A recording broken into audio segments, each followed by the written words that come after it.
Next one is application of potentiometer. आता पोटॅन्शियोमीटरचं applications आहे. त्या पोटॅन्शियोमीटर ॲप्लिकेशनमध्ये आपण व्होल्टेज डिवायडर म्हणजे दिलेलं व्होल्टेज आहे डिवाइड करणे, दोन भाग करणे, याच्यासाठी आपण हे वापरायचं आहे पोटॅन्शियोमीटर. तर यामध्ये ही पोटॅन्शियोमीटर AB ही वायर आहे. तर यामध्ये पहा, consider potential V is setup between point A and B of potentiometer wire. आता ही AB जी पोटॅन्शियोमीटर वायर आहे, ह्या AB ह्या पोटॅन्शियोमीटर वायरला हे आपण सेल कनेक्ट केलं, त्याचा EMF E आहे आणि याला रेजिस्टन्स आहे R, एक्सटर्नल रेजिस्टन्स जोडलेला आहे. तर one end of the device is connected to positive point A and the other end is connected to slider that can move along the wire AB. आता हे device जे आहे, ह्या डिवाइसचा एक पॉईंट आपण A ला जोडलेला आहे, दुसरा अदर एंड जे आहे आपण स्लायडर म्हणजे आपण ह्या वायरवरून आपण हे स्लाइडिंग करू शकतो, हे स्लायडर आहे. The voltage V divides in proportion of length L1 and L2. आता आपण स्लायडर जे आहे, हा स्लायडर आपण इकडे इकडे जसं स्लाइड करू तसं हे जे पोटेन्शियल आहे E, हे पोटेन्शियल आपण A पासून P पर्यंत वेगळं आणि P पासून B पर्यंत हे दोन्हीकडे डिवाइड होतं आणि A पासून P पर्यंत जे आहे इथं ह्या डिवाइसच्या अक्रॉस इथं व्होल्टेज येतं, हे V1 dV/dL इंटू L1 हे पोटेन्शियल आहे आणि AB ही वायरची लेंथ L आहे आणि V2 जे आहे इथं dV/dL that is L minus into L-1 हे असं येतं. हे व्होल्टेज हे V जे आहे हे V इथं डिवाइड झालं आहे, इथं थोडं व्होल्टेज ड्रॉप झालं आहे, आपण याला V1 म्हणू. इकडे जे थोडं व्होल्टेज ड्रॉप झालं याला आपण V2 म्हणू. V1 प्लस V2 केल्यानंतर V येतं, म्हणजे V व्होल्टेज आहे, V व्होल्टेज दोन्हीकडे डिवाइड झालं आहे. म्हणजे आपण व्होल्टेज डिवाइड करण्यासाठी हा पोटॅन्शियोमीटर आपण वापरू शकतो.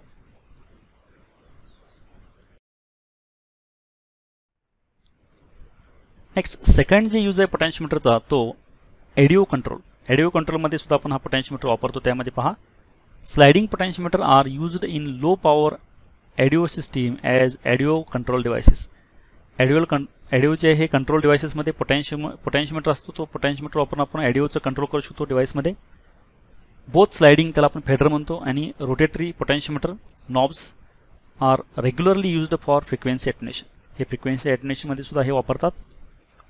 थर्ड यूज आहे पोटॅन्शियोमीटर ॲज अ सेन्सर. तर हा सेन्सर म्हणून आपण वापरू शकतो. कसा पहा, a small displacement of the moving part causes change in potential which is further amplified using amplifier circuit. The potential difference is calibrated in terms of displacement of moving part. तर आपण ज्यावेळी sliding करतो तर थोडंसं potential change होतं. हे potential आपण जर ॲम्प्लिफाय केलं तर हे ॲम्प्लिफाय केलेलं पोटॅन्शियल जे आहे हे ॲम्प्लिफायचं पोटॅन्शियल, तर पोटॅन्शियल डिफरन्स हा कॅलिब्रेट करतात आणि हे मुव्हिंग पार्ट जे डिस्प्लेसमेंट ह्यासाठी हे वापरून आपण पोटॅन्शियोमीटर हा आपण सेन्सर म्हणून वापरू शकतो.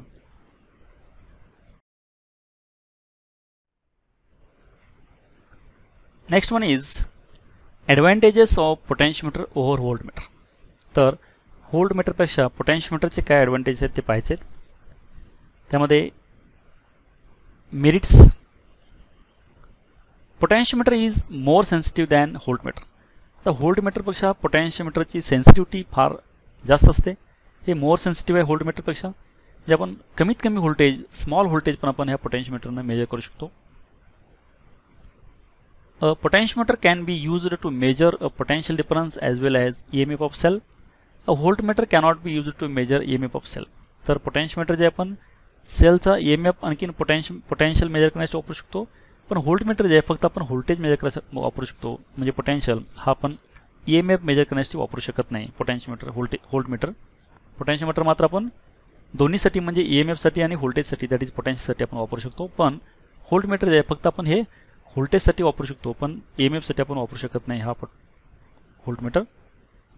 Next, measurement of potential difference और EMF is very accurate in case of potentiometer is much better compared to that of voltmeter. आता व्होल्टमीटरपेक्षा मोर ॲक्युरेट रिडिंग ही पोटॅन्शियोमीटरची असतात व्होल्टेजची आणखीन EMFची.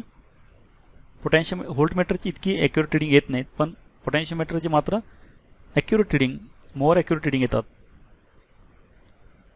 आता याचे डीमेरिट्स पाहिजे आपण. तर डीमेरिट्समध्ये potentiometer is not portable and direct measurement of potential difference और EMF इज नॉट पॉसिबल. तर हे वरील जे मेरिट्स आहेत, पण काही जे डीमेरिट्ससुद्धा आहेत पोटॅन्शियोमीटरचे. तर हा पोर्टेबल नाही. पोर्टेबल म्हणजे आपण इझिली इकडे तिकडं कॅरी करू शकत नाही. हे इन्स्ट्रुमेंट मोठं असतं, साईज जास्त असते, त्यामुळे आपण इझिली हा ट्रान्सफर करू शकत नाही एका ठिकाणी दुसऱ्या ठिकाणी. आणखीन याच्यामध्ये आपल्याला डायरेक्ट रिडिंग मिळत नाहीत. आपल्याला रिडिंग घेऊन लेंथ L1 L2 मेजर करून आपण कॅल्क्युलेशन करून मग आपल्याला रिडिंग्स मिळतात आणि ते पोटॅन्शियल व्होल्टेज किंवा EMF असतं. पण व्होल्टमीटरला असं नसतं, डायरेक्ट आपण व्होल्टमीटर कनेक्ट केला की डायरेक्ट व्होल्टेज आपल्याला पाहायला मिळतं. पण पोटॅशियोमीटरमध्ये मात्र आपण तो प्रोसिजरनं कॅल्क्युलेशन करून आपण ते व्होल्टेज किंवा EMF कॅल्क्युलेट करायला लागतो. आणखीन हे पोर्टेबल नाही, ह्याचे डिमेरिट्स आहेत.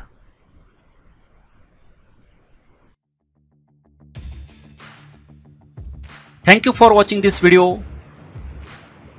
Keep watching videos and don't forget to subscribe, like and share.